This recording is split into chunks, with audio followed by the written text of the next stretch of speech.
Ovo što upravo gledate je jutro na gradskom bazenu. Zato nema puno kupača i nije gužva, ali zelena zastavica je postavljena i kupanje može da počne. Posle trojnog dogovora, ponovljenog, između hidroelektrane Pirot, sportskog centra i aktora, vode ima dovoljno. Danas je održana i škola plivanja. Posećenost je bila u zadnje 4 dana u proseku oko 800 ljudi, tako da to je zadovoljavajuće obzirom da kakav smo problem imali, sada je potrebno vreme da se i ljudi vrate, tako da mi smo zadovoljni, verujem da će biti još bolja posećenost.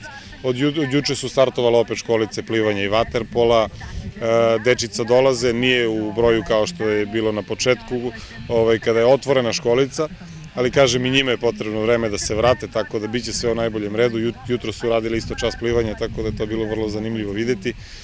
I eto, svi su na svojim mestima, spasioci su tu, lekarske službe, inkasanti i svi redom, tako da svi smo tu i eto čekamo kupači i danas.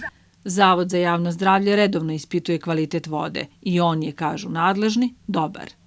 Poslednje analize pokazuju da je voda u redu, čekamo sutra nove analize, sutra ili preko sutra, to je sreda, četvrtak, rade se novo uzorkovanja, plitki, duboki deo i sa česme, tako da vidjet ćemo. Siguran sam da je apsolutno sad sve u redu, nemamo više problem sa algama, naravno to je potrebno je bilo vreme da se i prečisti bazen i da se malo zagreje voda, obzirom da dolazi hladna sa jezera, tako da imamo vodu u akumulaciji i to nam je najbitnije.